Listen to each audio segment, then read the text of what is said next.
اور بتوں کو سجدہ کریں، قبروں کو سجدہ کریں، درختوں کو سجدہ کریں، سورج کو سجدہ کریں، اس کا مطلب یہ ہے کہ یا تو اللہ کے پاس طاقت نہیں ہے یا اللہ چاہتا نہیں ہے۔ اب یہ جملے وہ کہتے تھے۔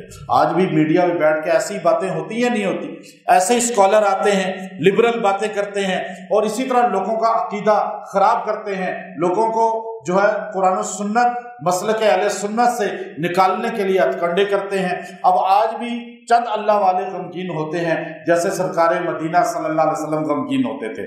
تو یہ جملہ آگے وہ کہتے تھے نحن ولا آباؤنا، دیکھیں ہم بھی اللہ کے غیر کو عبادت کرتے ہیں، ہمارے باپ دادا بھی یہ کرتے رہے، اللہ کچھ نہیں کر سکا، اللہ کی کوئی طاقت نہیں ہے یا اللہ چاہتا نہیں ہے، دو میں سے ایک بات ہے۔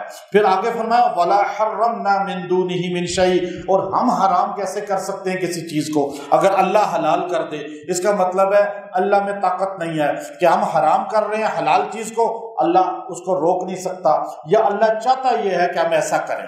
اب یہ آگے سے کہتے تو حضور غمگین ہو جاتے، حضور پریشان ہو جاتے، تو اللہ رب العزت نے فرمایا كَذَلِكَ فَعَلَ الَّذِينَ مِن قَبْلِهِمْ، ایسے ہی ان کے پہلوں نے یہ کام کیا، یہی باتیں کی۔ ان کے آبا کو دیکھ لیں، ان کے دادوں کو دیکھ لیں، ان کی نسلوں کو دیکھ لیں، اسی طرح کے نبیوں کے ساتھ مذاق کرتے رہے ہیں، تمسخر کرتے رہے ہیں۔ یہ کام کوئی پہلا نہیں ہے، آج بھی جو دین کو مذاق اڑاتا ہے یا کسی بندے کو ذلیل پست کرنے کی کوشش کرتا ہے وہ اس سے عبرت حاصل کرے۔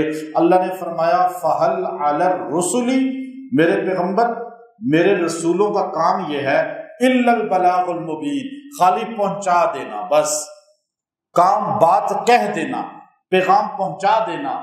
ڈاکیا پہنچا دیتا ہے، آگے کوئی بندہ اس کا کیا پیسے کا استعمال کرتا ہے یا ڈاکیا کے پیغام کو کتنی ویلیو دیتا ہے، ڈاکیے کے کوئی ذمہ داری نہیں۔ جو پیغام پہنچانے والا ہے وہ ذاتی پیغام نہیں پہنچا رہا بلکہ رب العالمین کا پیغام پہنچا رہا ہے۔ تو اس لیے فرمایا آپ نے بس ایک جملہ سمجھ لیں میرے نبی، فَهَلْ عَلَى الرُّسُلِ إِلَّا الْبَلَاغُ الْمُبِينُ، آپ کا کام خالی پہنچا دینا ہے، آگے یہ جیسی باتیں کریں ان کو پتہ چل جائے گا۔ آج پتہ چل رہا ہے یا نہیں چل رہا ان کو؟ آج وہ قبروں میں اترے ہوئے ہیں، آج جو اس ملک کے اندر ہماری آنکھوں کے سامنے جو دین کا مذاق اڑاتے تھے اور دینداروں کو کس طرح لقمہ اجل کی طرف لے جاتے تھے، کس طرح مدارس مساجد کو پست کرنے کی کوشش کرتے تھے، آج وہ ہمارے سامنے دنیا سے جا رہے ہیں، تو ان کی عزت نظر آ رہی ہے کسی کو؟ اور یہی حال ان کا بھی نظر آ رہا ہے۔ تو اب اگر آپ کو کوئی پست کرنا چاہتا ہے، ذلیل کرنا چاہتا ہے، رسوا کرنا چاہتا ہے، آپ کے خلاف پروپیگنڈا کر رہا ہے، آپ کو نقصان دینا چاہتا ہے، یہ آیت کریمہ آپ ذہن میں رکھ لیں۔ سورہ نخل کی آیت ہے یہ، اور اس سورہ نخل کی آیت کو اپنا وظیفہ بنا لیں، انشاءاللہ اللہ تعالیٰ اس کی ذلت سے آپ کو بچائے گا اور استہزاء والے خود گرفت میں آ جائیں گے۔ یہ آیت نمبر 34 ہے سورہ نخل کی۔ فَأَصَابَهُمْ سَيِّئَاتُ مَا عَمِلُوا وَحَاقَ بِهِمْ مَا كَانُوا بِهِ يَسْتَهْزِئُونَ، جو 11 مرتبہ اس کو پڑھتا رہے گا اللہ تعالیٰ استہزاء کرنے والوں کو، تمسخر کرنے والوں کو، پست اور ذلیل کی پلاننگ کرنے والوں کو اپنی اسی طرح گرفت میں لے گا جیسے نبی صلی اللہ علیہ وسلم اور صحابہ کا مذاق اڑانے والے گرفت میں آئے اور اللہ تبارک و تعالیٰ نے ان کو نشان عبرت بنایا۔ ایسے لوگوں کو ہدایت مل جائے تو بہت بڑا اللہ کا احسان ہوتا ہے، اگر ہدایت نہ ملے تو گرفت اللہ کی سخت ہوتی ہے۔